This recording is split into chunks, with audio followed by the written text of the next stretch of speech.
Alright, in our discussion of Sukkot in class, we discussed two related things.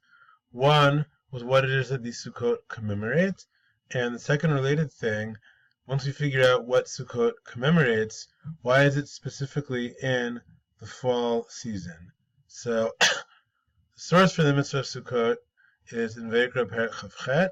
Over there the Torah gives us the dates.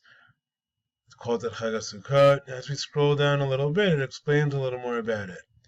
So I'm skipping the part where it tells us when the holidays fall out. I'm seeing that over here, it tells us, it mentions the mitzvah to take the Arba Minim, which we did not focus on in our class.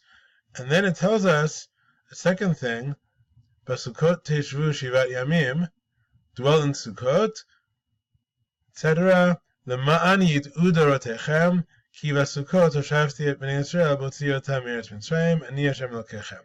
should dwell in Sukkot so that future generations will know that I settled Bnei Israel in Sukkot when they left Egypt. So what does that mean?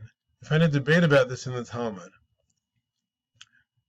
We'll do Rabbi Akiva first, in reverse order. Rabbi Akiva says about that, Sukkot mamash asu lahem, that Bnei Israel made real Sukkot, real huts, real temporary places of dwelling. And so when Hashem said over here, Kiva Sukkot Hoshavti at Bnei Israel, that I settled Bnei Israel in Sukkot when I took them out of Egypt, he's referring to the fact that he somehow took care of them in the Midbar and provided them with the necessary supplies so that Sukkot Mamash Asulahem, so that they could build actual huts, actual tents or lean-tos or whatever other supplies you make when you go camping to give yourself shelter from the rain and from the other elements of nature.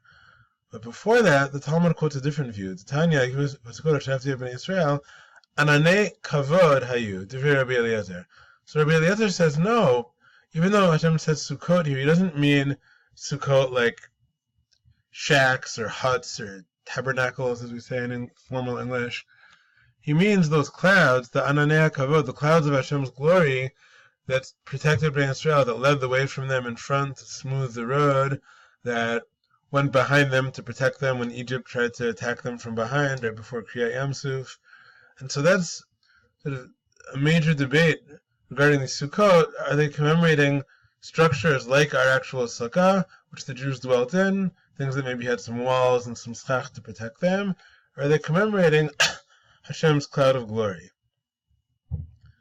Now, the Tur, written by Rabbi Yaakov Baal HaTurim, Rabbi Yaakov ben Harash, who lived in the early 1300s, he wrote a halachic code where he gives you the laws of Sukkot. And surprisingly, perhaps, he begins this halachic code, which is supposed to just have the rules of how big should the sukkah be, how many walls, what's good for schach. He begins it by telling us, Sukkot she'omer katuv, shoshivanu behem, him ananei hakavod. The Sukkot are the Ananei HaKavod. So he's following the view of Rabbi Eliezer above. That Hashem surrounded Bnei Israel with Hikifan Bahem, the Val Yakev Bahem Sharav, Vashamesh, so that Sharav, sort of intense dry heat, or sunlight, so those things shouldn't have hurt them in Egypt. So in order to remember that, he commanded us to do the mitzvah of Sukkot. Before I read the rest of what the Torah says, I'll point out this is somewhat surprising. You might say, why do we have to begin a halachic code like this? So the simplest explanation, which is not that exciting, is to say, look, the whole rest of the tour, he's going to deal with the halachot, the laws of the sukkah, but it makes sense at the outset, before you get into the nitty-gritty of the laws, to give some sort of a brief one-line introduction. Why do we keep Sukkot in the first place? So he gave a one-line introduction telling us that Sukkot commemorate the Ananei HaKavod.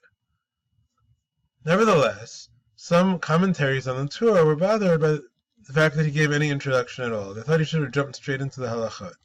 So along came the Bach. The Bach stands for Bayit Chadash, written by Rabbi Yoel Sirkis in the 1500s.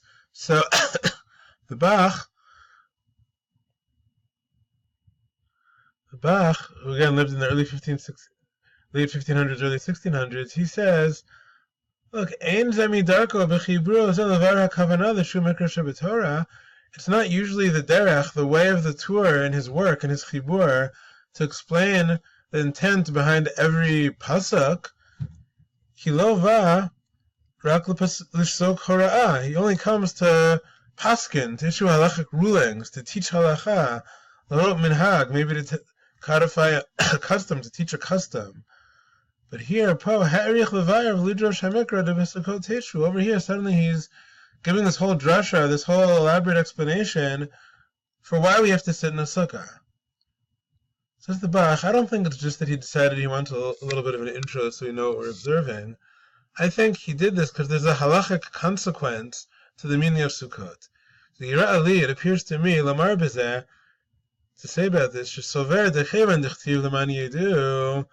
Torah thinks, the Torah is sover, that since it says in the Torah, L'man yedu, since it said in the Torah that we keep Sukkot, L'man yedu dorotechem, ki v'Sukkot hoshavti b'nei Yisrael b'tziotam me'eretz Mitzrayim, it says in the Torah the reason for the mitzvah is that our future generations have to know that I've settled b'nei Yisrael in Sukkot. So that sounds like in this case the Torah explains the rationale for the mitzvah, because the rationale matters. Right? Normally, if the Torah says don't wear shatnez, and we don't really know what's wrong with wearing shatnez, what's wrong with mixing wool and linen, so we observe it even without knowing the reason. We don't know why the Torah said we can't eat pork, but it said not to, so we observe it without the reason. But here, if the Torah went out of its way to write L'man yedu dorotechem, to give us the rationale behind the mitzvah, then says the Bach, Lo kiyam ha-mitzvah ketikuna, Im lo yeda kavanat mitzvah sukkah, k'fi pshatah. It could be that over here one does not fulfill the mitzvah properly, sort of as it was established in the Torah, if one doesn't know the intent behind the mitzvah of sukkah according to its simple meaning. So the Bach is saying a big chiddush here, which not everyone accepts, that in this case, even if we assume in general that you can fulfill a mitzvah without full understanding or full, like the Gemara had said elsewhere, and we mentioned it in class, that if somebody rams matzah down someone's throat on Pesach night, the Gemara said you can get the mitzvah of achilat matzah simply by having the matzah go down your throat and swallowing it, even though you're completely oblivious to the fact that you're doing a mitzvah and maybe you're not interested in the mitzvah. And certainly, even though some authorities maybe dispute that point and think you do need some minimal intent to do the mitzvah, certainly you can get credit for most mitzvot without understanding the reason behind them. So let's say if you're in Shul and Rosh Hashanah to listen to the shofar, and so obviously you want to do the mitzvah, that's what you came to Shul for. But even if you don't know why we blow a shofar, certainly if you had intent to do the mitzvah but lacked deeper understanding, that's generally good enough. But here, says the Bach, here in order to get full credit for the mitzvah, you actually have to know what the sukkah is about, because the Torah put it in the pasuk. It says the Bach, that's why, lachein, therefore, bi'er lefi pshat, hapshat, ikar kavanah b'shivat ha-sukkah, she's kor yetziat Mitzrayim.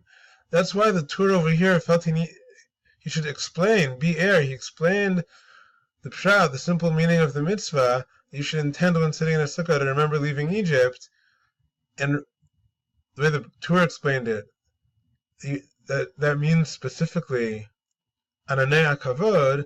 He felt compelled to say that because he was concerned you couldn't get the full mitzvah if you didn't know why we sit in the sukkah. So in sum, the Torah told us that Sukkot is observed so that future generations will know that Hashem took care of us with Sukkot when we left Egypt. There was a debate if that refers to actual huts, Sukkot Mamash, like Rabbi Akiva said, or if it refers to the clouds of Hashem's glory, the Anani HaKavod, like Rabbi Eliezer said. And the Torah, when he presents the laws of Sukkot, he opens by saying, like Rabbi Eliezer's view, that Sukkot are Anani HaKavod. Says the Bach, the Torah is doing that because he thinks you can't get full credit for the mitzvah without knowing the rationale.